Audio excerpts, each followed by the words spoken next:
Doctor منہا، ایک emergency case آ گیا ہے۔ میں بھی دن بھر کی ڈیوٹی دیکھ کے تھک کر بیٹھی ہی تھی، یہی سوچ رہی تھی کہ کچھ دیر سو جاؤں۔ رات کا 1 بج رہا تھا۔ میں نے اپنا اسٹیتھوسکوپ سامنے رکھی ٹیبل پہ رکھا، سوچ رہی تھی کہ کمرے میں موجود فولڈنگ بیڈ پہ کچھ دیر کے لیے سو جاؤں، کیونکہ صبح سے اب تک تھکا دینے والی ڈیوٹی دے رہی تھی۔ میں ابھی فارغ ہوئی تھی جب نرس نے آ کے مجھے ایک اور ایمرجنسی کیس کے بارے میں بتایا۔ میں نے کہا تم جاؤ فرسٹ ایڈ کرو، میں آتی ہوں۔ ایکسیڈنٹ کا کیس تھا۔ میں اپنے چکراتے ہوئے سر کو انگلیوں سے دبانے لگی، حالانکہ میری دن کی ڈیوٹی تھی، لیکن میری ساتھی ڈاکٹر رومانہ نے کہا کہ اسے کہیں جانا ہے، کوئی فیملی ایونٹ ہے، اس لیے رات کی ڈیوٹی میں دے دوں۔ میں نے حامی تو بھر لی تھی، لیکن اب پچھتا رہی تھی۔ اپنا اسٹیتھوسکوپ گلے میں پہنا باہر نکل گئی، لیکن جیسے ہی ایمرجنسی وارڈ میں داخل ہوئی، سامنے اسٹریچر پہ زخمی بے ہوش نوجوان کو دیکھ کر میں کانپ کے رہ گئی تھی۔ زیر لب میرے منہ سے نکلا، ساحر علی خان۔ میرے چہرے کا رنگ ایک پل میں فک ہوا تھا۔ وہ یوں تو مکمل طور پہ بے ہوش تھا، لیکن ابھی بھی کراہ رہا تھا، لیکن زیادہ چوٹیں نہیں آئی تھیں۔ میں نے نرس کو چند انجیکشنز لکھ کے دیے۔ میں نے کہا اتنا سیریس کیس نہیں ہے اور اب مجھے ڈسٹرب نہ کرنا۔ میں واپس اپنے کمرے میں جانے کے بجائے ہاسپٹل سے باہر آ گئی۔ بدحواسی سے میرے ماتھے پہ پسینہ بہہ رہا تھا۔ مجھے سمجھ نہیں آ رہی تھی کہ میں اس شخص سے بھاگ کر ایسی کون سی جگہ پہ چلی جاؤں جہاں یہ مجھے دوبارہ نظر نہ آئے، یہ مجھے ڈھونڈ نہ سکے۔ شکر تھا کہ وہ مکمل طور پہ ہوش میں نہیں تھا۔ اگر وہ مجھے دیکھ لیتا تو اس سوچ نے میری روح کو لرزا کے رکھ دیا تھا۔ اسی وقت میں نے فیصلہ کیا کہ مجھے یہاں سے چلے جانا چاہیے۔ اگر وہ یہاں ہے تو مجھے ڈھونڈنا اس کے لیے مشکل کام نہیں ہوگا۔ میں اس شخص سے بھاگ جانا چاہتی تھی، اتنا دور چلے جانا چاہتی تھی جہاں سے میں اسے کبھی بھی نظر نہ آ سکتی۔ ہاسپٹل کے ساتھ منسلک میں اپنے کمرے میں آئی۔ خوف کی ایک لہر میرے پورے وجود میں سرایت کر گئی۔ سب سے پہلے میں نے سارا کو فون کیا۔ میں نے کہا میں سوات آنا چاہتی ہوں، کیا میں آ سکتی ہوں؟ وہ کہنے لگی منہا، یہ بھی کوئی پوچھنے کی بات ہے، بس جلدی سے آ جاؤ۔ میں اتنی بدحواس تھی کہ مجھے لگ رہا تھا کہ وہ شخص کسی بھی وقت مجھ تک پہنچ جائے گا۔ میں اس کے سائے سے بھی ڈرتی تھی۔ میں نے ہاسپٹل کے نام اپنا ریزگنیشن لیٹر لکھ کر اپنی ساتھی ڈاکٹر کو پکڑایا اور خود سوات کے لیے روانہ ہو گئی۔ یوں تو سوات میں سارا کا گھر میری رہائش کے لیے موجود تھا، لیکن میں نے بہت محنت سے سوات کے نواحی گاؤں میں اپنا ایک اسکول بنوایا تھا۔ میں چاہتی تھی کہ اسی اسکول کے اوپر کے پورشن میں اپنی رہائش رکھ لوں، لیکن جب میں سوات پہنچی تو سارا مجھے لینے کے لیے پہنچ چکی تھی۔ 2 دن میں اسی کی حویلی میں رہی، مگر آج مہمان خصوصی کے طور پہ مجھے سارا گرلز اسکول لے کے گئی۔ آج بہت دیر ہو گئی تھی۔ گاڑی اس بڑی سی بلڈنگ کے سامنے آ کے رکی تو میں مسکراتے ہوئے باہر نکلی۔ اس درمیانی طرز کی عمارت کو دیکھنے لگی۔ اس کے در و دیوار نئے طرز پہ بنے ہوئے جدید آلات سے آراستہ تھے۔ یہ سوات کے ایک نواحی گاؤں میں اپنی طرز کا بہت ہی شاندار اسکول تھا، جس میں خاص طور پہ لڑکیوں کو تعلیم دی جاتی تھی۔ ہمیشہ کی طرح اپنے اسکول کی نیم پلیٹ پہ اپنے اسکول کا نام پڑھتے میرے اندر جینے کی امنگ بڑھ جاتی تھی۔ سامنے کھڑی بلڈنگ ایک دن میں نہیں بنی تھی، یہ میری 2 سال کی انتھک محنت تھی، جس میں میری 2 دوستوں نے میرا بھرپور ساتھ دیا تھا۔ ایک تو اس گاؤں کے سردار اسامہ لغاری اور اس کی منگیتر سارا خان، جو کہ میری بیسٹ فرینڈ تھی اور اسکول کا حصہ بھی تھی۔ اپنے اسکول کی بلڈنگ کو دیکھتے میرا خون سے روں بڑھ گیا تھا۔ میں تیزی سے سیڑھیاں چڑھتی اس بلڈنگ میں داخل ہوئی۔ سب نے بہت محبت سے سلام کیا۔ جیسے ہی میں اندر داخل ہوئی تو مبارکباد کا ایک شور بلند ہوا۔ میم بہت بہت مبارک ہو۔ ایک ویل ایجوکیٹڈ ٹیچر نے آگے بڑھ کے مجھے گلے سے لگایا۔ میرے چہرے کو پھر سے مسکان چھونے لگی۔ باری باری سب مبارکباد دے رہے تھے اور پھر سب سے زیادہ زور سے گلے تو میرے سارا لگی۔ کانگریچولیشنز میری پیاری جند جان، سارا نے خوشی سے چہکتے ہوئے کہا۔ پہلی بار بڑے بڑے اسکولوں کے نام کی فہرست میں النور اسکول کا نام بھی لیا گیا تھا، اور یہ ایک بہت بڑی کامیابی تھی۔ ہمیشہ کی طرح خوش اخلاقی کا مظاہرہ کرتے سب اپنے اپنے کاموں کی جانب متوجہ ہو گئے۔ اسکول اسمبلی کے لمحے میری زندگی کے حسین لمحے ہوتے تھے۔ مجھے 2 سال پہلے کا وہ وقت یاد آ گیا جب اس اسکول کی بنیاد رکھی تھی۔ تب نہ تعداد تھی نہ کسی کا ساتھ تھا، اور آج پورا گاؤں ساتھ تھا۔ لڑکیوں کی تعلیم کو عام کر کے یہاں کے وڈیروں سے پنگا تو لے لیا تھا، لیکن اس سب میں اسامہ لغاری کا بھرپور ساتھ تھا، جس نے نہ صرف اسکول کو پروٹیکشن دی تھی بلکہ مجھے بھی۔ میں یہاں نہیں تھی لیکن پھر بھی اسامہ لغاری نے ایک بھائی بن کے میرا ساتھ دیا تھا۔ وہیں سارا نے بہنوں سے زیادہ بڑھ کے مجھے چاہت دی تھی۔ میں ہاسٹل چھوڑ کے یہاں آ گئی تھی، بالکل اکیلی تھی۔ پچھلے 2 سال سے اپنا دل ویران کر کے آئی تھی، ماں باپ کو چھوڑ کر، سب سے چھپ کر۔ پہلے میں مری کے ہاسٹل میں رہی اور پھر اب یہاں آ گئی تھی۔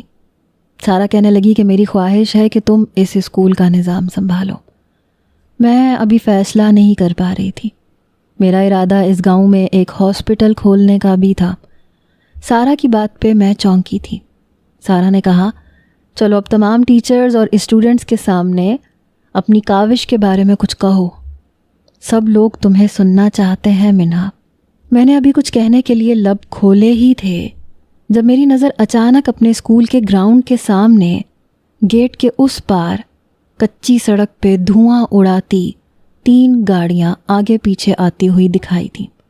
میری نظر سامنے اٹھی تو پلک جھپکنا بھول گئی۔ دل ایک دم تیز رفتار سے دھڑکنے لگا۔ آنکھوں کے آگے ایک پل کے لیے سایہ سا لہرایا۔ سارا کی نظریں بھی اب اس جانب اٹھی تھیں۔ ان میں سے ایک بڑی گاڑی ہمارے اسکول کے گیٹ کے آگے آ کے رکی۔ باقی 2 گاڑیاں بھی اس کے پیچھے رک گئیں۔ گاڑی کا دروازہ کھلا اور وہ شخص اپنے پورے جاہ و جلال کے ساتھ گاڑی سے قدم باہر رکھتے میرے ہوش اڑانے لگا۔ اسے دیکھ کے میرا دل اچھل کے باہر آنے کو بےتاب ہوا۔ سر پہ لگے زخم پہ سنی پلاس لگا ہوا تھا۔ وہ آنکھوں پہ سن گلاسز لگائے اپنے سامنے کھڑی اس بلڈنگ کو دیکھ رہا تھا، جبکہ سارا کبھی اسے اور کبھی مجھے دیکھ رہی تھی اور میری پلکیں جھپکنے سے انکاری تھیں۔ ایک جھٹکے سے اس نے گاڑی کے دروازے کو بند کرتے ہوئے اپنی شال ایک کندھے سے دوسرے کندھے پہ ڈالی۔ اب وہ اپنے گارڈ کو کچھ کہہ رہا تھا۔ چہرے پہ وہی 2 سال پہلے والی سرد مہری تھی، تیکھے نین، وجیح نقش سے سجا چہرہ، طلسماتی نقوش کا حامل وہ شخص۔ وہ کوئی عام شخص نہیں تھا، سردار ساحر علی خان تھا، جس کے چہرے پہ انتہا کی سختی اور کرختگی تھی، جسے دیکھ کے ہمیشہ میری جان جلتی تھی۔ سر سے لے کے پاؤں تک کالے رنگ میں ڈھلا ہوا، جو اس کی سفید اور دمکتی رنگت کو مزید ابھار رہا تھا۔ مجھے پتا تھا اسے کالا رنگ بہت پسند ہے۔ اسے کیسے پتا چلا کہ میں یہاں ہوں؟ کیا وہ اسٹریچر پہ لیٹا ہوا بھی ہوش و حواس میں تھا؟ میرا حلق خشک ہوا تھا۔ ایک دم سے مجھے اس ہال نما کمرے کے اندر گھٹن سی محسوس ہونے لگی۔ سانس لینے میں دشواری ہونے لگی۔ منہا، کون ہیں یہ لوگ اور کتنے دھڑلے سے آ کے ہمارے اسکول کے سامنے کھڑے ہو گئے؟ تم جانتی ہو؟ سارا نے حیرت سے مجھے دیکھتے ہوئے پوچھا، جبکہ میں گم سم کھڑی سامنے کا منظر دیکھ رہی تھی، جہاں سے اب گیٹ کھل چکا تھا اور وہ بہت کروفر کے ساتھ اندر داخل ہوا۔ کسی نے بھی اسے روکنے کی جرت نہیں کی۔ میرا جی چاہا میں کہیں جا کے چھپ جاؤں، خود کو اس شخص کی نظروں سے چھپا لوں جو ٹھیک 2 سال بعد آج اپنے وعدے کے مطابق ایک شرط کو پورا کرتے میرے سامنے آن کھڑا ہونے والا تھا۔ ہلکی مونچھوں تلے اس کے عنابی لب مسکراہٹ میں ڈھلے ہوئے تھے۔ اس کے چہرے پہ فاتحانہ مسکراہٹ تھی جو میں نے دور سے ہی دیکھ لی تھی۔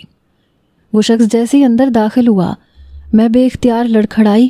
سارا بھی میرے دیکھا دیکھی کھڑی ہو گئی۔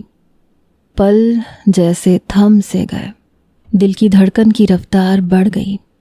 یوں لگ رہا تھا جیسے 2 سال کا عرصہ بیچ میں آیا ہی نہیں۔ ساحر علی خان کی نظریں مجھ پہ ٹکی ہوئی تھیں اور مجھے لگ رہا تھا میں ایک بھیانک خواب دیکھ رہی ہوں۔ وہ یوں مجھے دیکھ رہا تھا جیسے مجھے دیکھنے کے علاوہ اسے اور کوئی ضروری کام نہیں تھا۔ مجھے لگا میں ابھی ہڑبڑا کے اٹھ بیٹھوں گی، یہ حقیقت نہیں ہو سکتی، وہ کیسے اچانک سے آ سکتا ہے؟ وہ میرے سامنے کھڑا تھا اور میں کسی پتھر کے بت کی طرح اسے دیکھ رہی تھی۔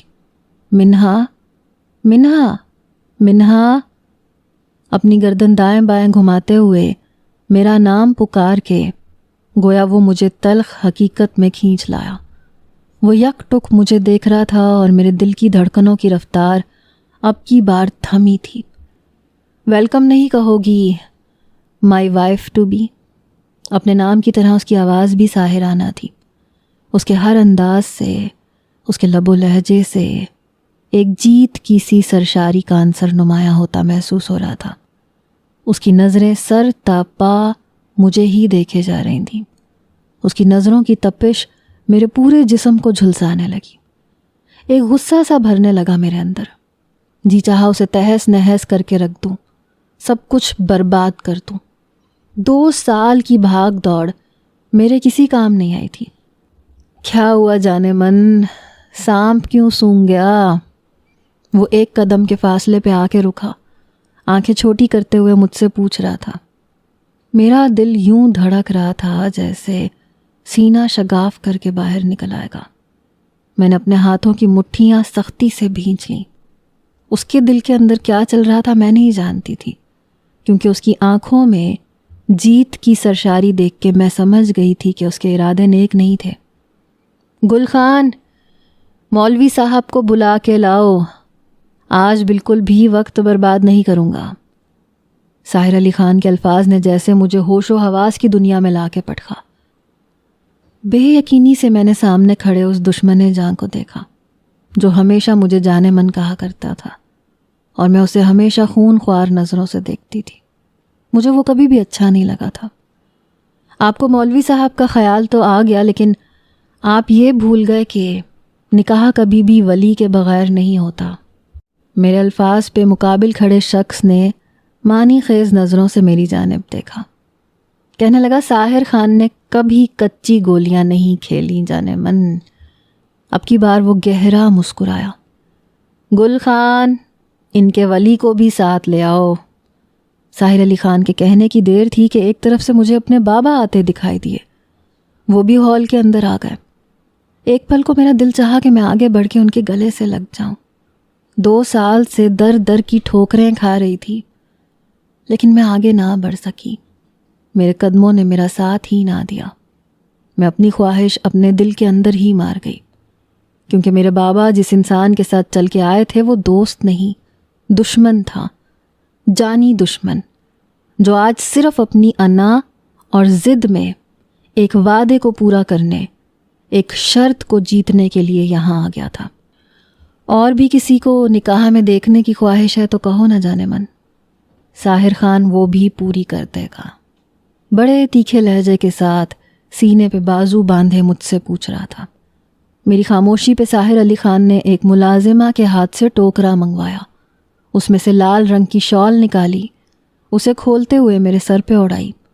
وہ بیش قیمتی شال ان کی خاندانی شال تھی۔ ایک پل کے لیے ہماری نظروں کا تصادم ہوا، لیکن اگلے پل میں نے نظریں پھیر لیں۔ اس وقت ہم ایک بہت بڑے ہال میں تھے، جہاں مولوی صاحب، ساحر علی خان اپنے دادا کے ساتھ، میرے بابا کے ساتھ موجود تھا۔ میرے بابا بڑی بے بسی سے کھڑے تھے، مجھے دیکھ رہے تھے، اور میں یوں تھی جیسے کوئی بکاؤ مال ہوں۔ نکاح شروع ہوا، جبکہ سارا وہاں کھڑی ساری سچویشن کو سمجھنے کی کوشش کر رہی تھی، کیونکہ وہ ہر بات سے ناواقف تھی۔ یقیناً اسے یہ ایک فلمی سین ہی لگ رہا تھا۔ منہا عبید خان بنت عبید خان، آپ کا نکاح ساحر علی خان ولد حشمت علی خان کے ساتھ 1 کروڑ سکہ رائج الوقت طے پایا ہے۔ کیا آپ کو یہ نکاح قبول ہے؟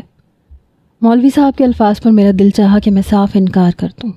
قبول نہیں ہے، لیکن میں جانتی تھی کہ اس نے اپنا وعدہ پورا کیا تھا، اور مجھے بھی وعدے کے مطابق اپنا وعدہ پورا کرنا تھا، ورنہ دوسری صورت بہت خطرناک ہو سکتی تھی۔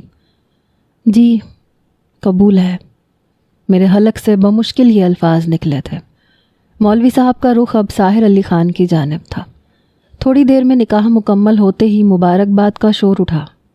یوں تو ہوائی فائرنگ کروانی تھی، لیکن اسکول میں بچوں کی موجودگی کا لحاظ کرتے ساحر نے منع کر دیا۔ سردار حشمت علی خان نے اپنے جان سے پیارے پوتے ساحر علی خان کو گلے سے لگایا۔ دونوں دادا پوتا ایک جیسے تھے۔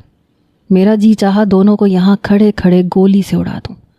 وہ اپنے دادا سے مبارکباد وصول کر رہا تھا۔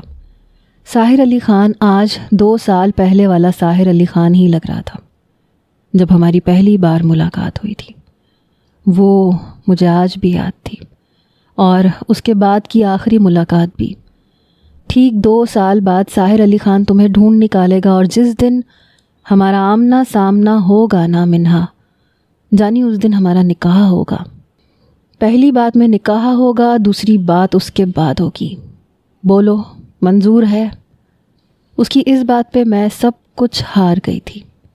آج مجھے اپنا آپ اس ہارے ہوئے کھلاڑی کی طرح لگ رہا تھا جو تمام تر کوشش کے باوجود سامنے والے کے ایک وار پر ہار کو اپنا مقدر بنا بیٹھتا ہے۔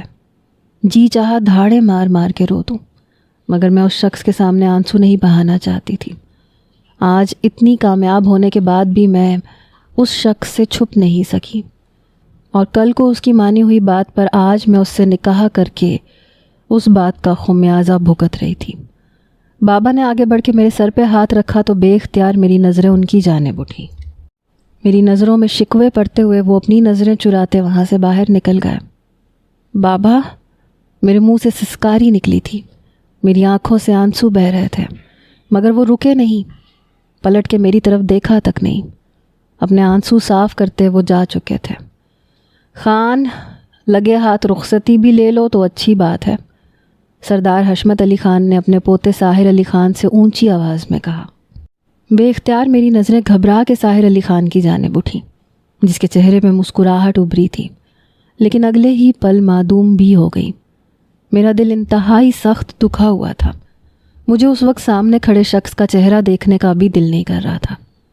ایک لمحہ لگا تھا مجھے اپنے سارے حقوق سامنے کھڑے اس شخص کو سونپ دینے میں۔ مٹھائی سے سب کا منہ میٹھا کروایا جا رہا تھا۔ وہاں ایک طرف قطار میں ڈھیروں کی تعداد میں مٹھائی کے اور فروٹس کے ٹوکرے سجائے رکھے ہوئے تھے۔ سردار حشمت علی خان کی رخصتی کی بات پہ مجھے سخت غصہ آیا تھا۔ وہیں سارا نے حیران ہوتے ہوئے میری جانب دیکھا تھا، لیکن میں اس سے بالکل بھی نظریں نہیں ملا پا رہی تھی۔ وہ سب آپس میں بات کرتے ہوئے باہر چلے گئے۔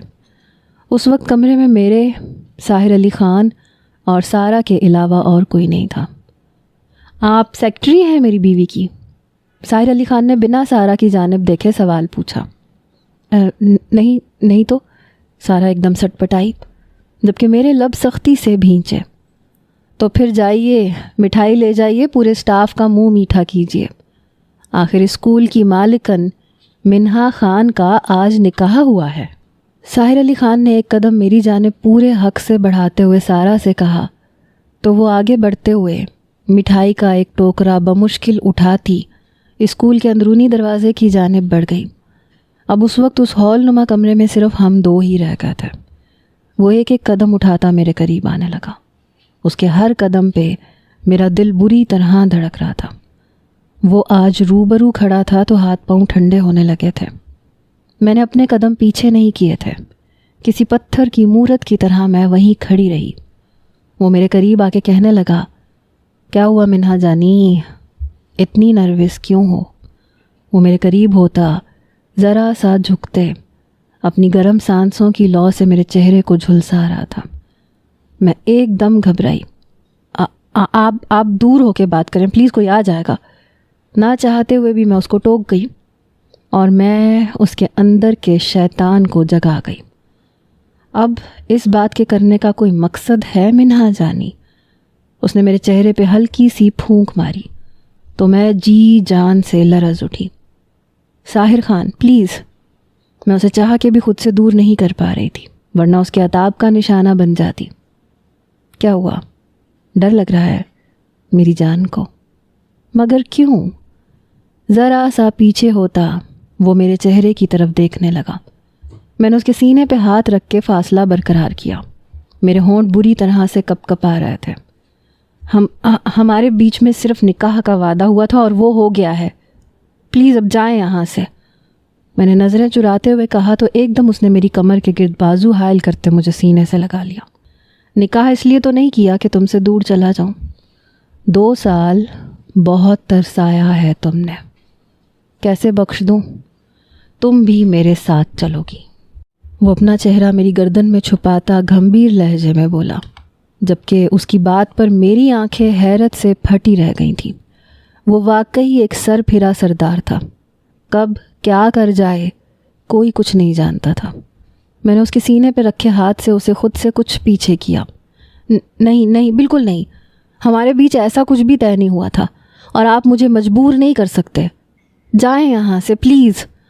میں نے خود پہ قابو پاتے ہوئے سخت لہجے میں کہا تو ایک پل میں اس کا لہجہ سخت ہوا۔ اور تمہیں کیا لگتا ہے تم مجھے جانے کے لیے کہو گی اور میں چلا جاؤں گا؟ پیاسا کنویں کے پاس آئے اور پیاسا واپس لوٹ جائے، ایسا تو نہیں ہو سکتا۔ وہ اپنا چہرہ میرے چہرے کے قریب کرتا اپنی بوجھل سانسوں سے مجھے جھلسانے لگا۔ میں سوکھے پتے کی طرح اس کے حصار میں کانپ رہی تھی۔ پلیز ساحر، میری بات سنیں، ہم ایک اور شرط رکھ لیں۔ ایک اور شرط؟ وہ ماتھے پہ بل ڈالے مجھے دیکھنے لگا۔ مطلب کون سی شرط؟ ساحر، رخصتی کی۔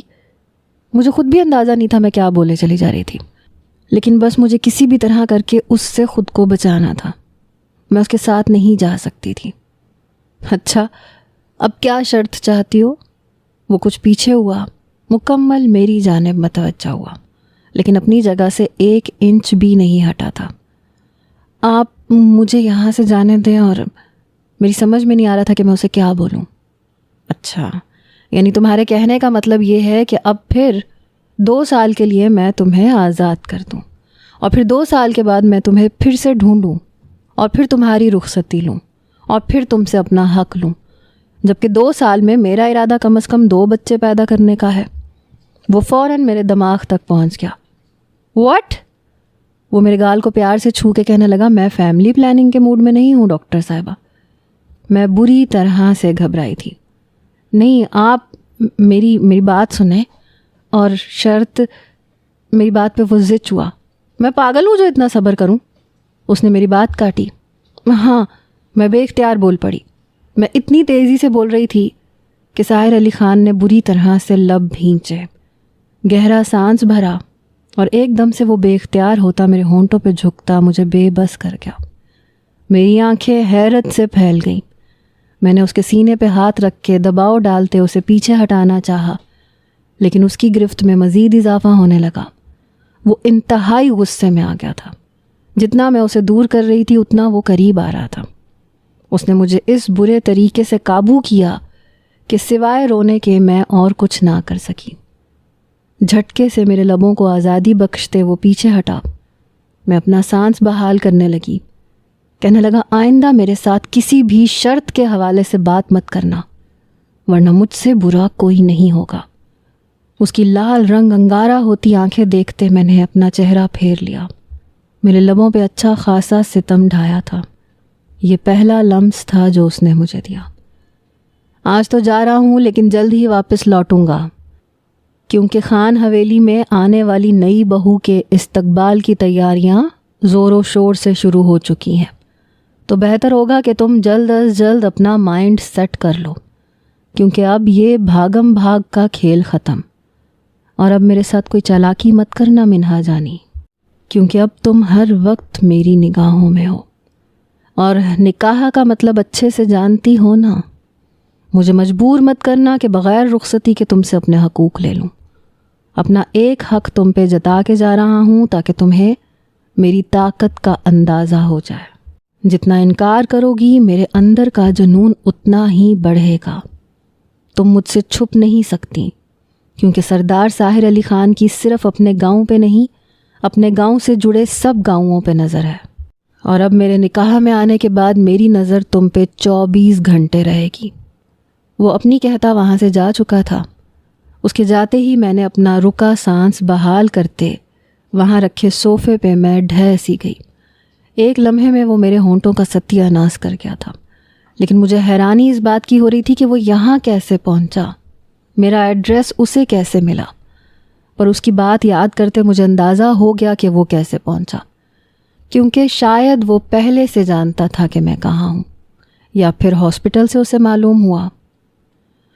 نہیں کروں گی سجدہ، نہیں چوموں گی کسی کے پیر، مر جاؤں گی لیکن یہ گناہ نہیں کروں گی، وہ چلا رہی تھی، جبکہ خانم بیگم غصے اور اشتعال سے اسے دیکھ رہی تھی۔ وہ ان کی بہو تھی سعدیہ، جس کی شادی کو 2 سال گزر گئے تھے، پر یہ ان کے خاندان کا رواج تھا، اور ان کی شادی پر ان کے خاندانی پیر صاحب آ نہیں پائے تھے، وہ پاکستان سے باہر تھے۔ اب جب وہ پاکستان لوٹے تو وہ خان حویلی آ رہے تھے، اور ان کے استقبال کی خوب زور و شور سے تیاریاں ہو رہی تھیں۔ سعدیہ خانم کو بھی بڑی خانم نے تیار ہونے کے لیے کہہ دیا تھا، اور ساتھ ہی جو ہدایات دی تھی ان پر وہ سیخ پا ہوتی، ان سب ہدایات کو ہوا میں اڑا گئی۔ آپ ہوش میں تو ہیں سعدیہ خانم؟ آپ کی جرت کیسے ہوئی پیر صاحب کے بارے میں اتنے غلط الفاظ کہنے کی؟ وہ ہمارے خاندانی پیر ہیں، اپنی زبان کو لگام دیں، یہ نہ ہو یہ سب آپ کی گستاخی کے زمرے میں آ جائے اور آپ کو اس کی سخت سزا ملے۔ میں کسی بھی سزا سے نہیں ڈرتی خانم، لیکن میں اپنے اللہ کے سوا کسی کو شریک نہیں ٹھہراؤں گی، کیونکہ سجدہ صرف اللہ کی ذات کو جائز ہے، اس کے علاوہ کسی کو بھی نہیں، سعدیہ بیگم نے غصے سے کہا۔ تو خانم بی بی کا غصے میں ہاتھ اٹھ گیا، وہ بہت روئیں، انہیں رسیوں سے جکڑ کے تہہ خانے میں بند کر دیا گیا۔ ان کا ساتھ دینے والا کوئی نہ تھا، ان کے شوہر کی ڈیتھ کو 6 ماہ ہو چکے تھے، اور اب وہ خالی ہاتھ خالی رشتہ تھی۔ حویلی والوں کو کھٹکنے بھی لگی تھیں، کسی طرح سے وہ ان کا 1 سال کا بیٹا ان سے چھین کے انہیں حویلی سے نکالنا چاہتے تھے، اور ان سب میں خان اور خانم دونوں ملے ہوئے تھے، اور پھر سب کچھ برباد ہو گیا۔ زینت، مجھے جاننا ہے کہ وہ مجھ تک کس طرح پہنچے۔ تم وہاں موجود تھیں، تم نے بھی مجھے بتانا ضروری نہیں سمجھا؟ میری بات پہ دوسری جانب زینت کا رنگ فک ہوا تھا۔ منہا بی بی، مجھے نہیں پتا وہ کب کس وقت یہاں سے نکلے، اور قسم لے لے مجھے پتا ہوتا میں ضرور آپ کو اطلاع دے دیتی۔ مجھے تو یہ تک نہیں پتا کہ آپ گاؤں آئی ہیں۔ اس کی بات پہ مجھے شدید غصہ آنے لگا۔ وہ خان حویلی میں موجود تھی اور ایک ایک پل کی مجھے رپورٹ دیتی تھی، لیکن وہ وہاں سے میرے اسکول تک پہنچ گئے اور زینت نے مجھے یہ نہیں بتایا۔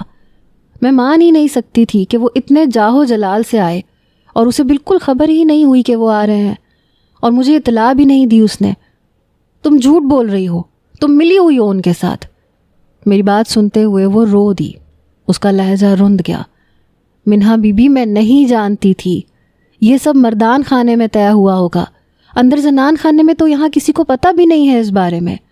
مجھے تو آپ سے پتہ لگ رہا ہے کہ سردار صاحب نے آپ کے ساتھ نکاح کر لیا ہے، یہ بات ابھی یہاں پہ کسی کو بھی نہیں پتہ۔ اس کی بات پر میرے لب بری طرح سے بھینچ گئے۔ ٹھیک ہے، آگے کوئی بھی بات ہوئی تو تم مجھے فوراً اطلاع دو گی۔ جی بی بی جی، جو حکم۔ کال بند ہو گئی تھی۔ آج اس بات کو ہفتہ ہو گیا تھا اور بالکل خاموشی سی تھی۔ مجھے تو ابھی تک یقین نہیں آ رہا تھا کہ اچانک وہ کیسے یہاں تک آیا اور نکاح کر کے چلا گیا۔ مجھے سمجھ میں نہیں آ رہا تھا کہ میں کیا کروں۔ ہر چیز الٹ پلٹ ہو رہی تھی۔ اس کے گاؤں سے نکلنے کے بعد اس گاؤں میں مجھے اسامہ لغاری نے پناہ دی تھی۔ اس نے میرے لیے اتنا سب کچھ کیا، لیکن آج سب کچھ اینڈ ہو گیا۔ میری آنکھوں سے آنسو بھل بھل بہنے لگے، اکیلے پن کا احساس شدت اختیار کر گیا۔ وہ لمحات آنکھوں میں بری طرح سے کھبے جب ہم ایک ہی یونی کا حصہ تھے۔ ہاں، وہ نیا نیا یونی میں آیا تھا۔ کہاں تو زوم اور انا اکڑ خودداری تھی مجھ میں، اور اس ایک شخص نے سب کچھ پل میں ختم کروا دیا۔ آنکھوں سے آنسو گرتے تکیے میں جذب ہوئے۔ اس شخص کی وجہ سے اکیلے پن کی اذیت کاٹی، درد سہا، اور وہ شخص پھر بازی لے گیا۔ کرب اتنا تھا کہ جی چاہا شدت سے دھاڑے مار مار کے روں۔ میری ساری دنیا سے میرا جی کٹ کے رہ گیا تھا۔ بکھر تو گیا تھا سب کچھ، بس اب سب برباد ہونا باقی تھا۔ سارا کی مسلسل کالز آ رہی تھیں۔ جب سے نکاح ہوا تھا اس 1 ہفتے میں میں نے اسکول جانا ہی چھوڑ دیا تھا۔ مجھے سمجھ میں نہیں آتی تھی کہ میں کیا کروں۔ ایک چھوٹے سے گھر کے کمرے میں میں نے خود کو قید کر لیا تھا۔ سب سے کیسے نظر ملاؤں گی میں؟ ساحر علی خان نے مجھے کسی سے نظریں ملانے کے قابل ہی نہیں چھوڑا تھا۔ سارا اسکول اسٹاف میرے بارے میں کیا سوچ رہا ہوگا؟ سارا کیا سوچ رہی ہوگی؟ اس لیے میں نے ابھی اس سے بھی بات کرنا بند کر دیا تھا۔ موبائل کو سائیڈ پہ رکھ کے آنکھیں مینچ لیں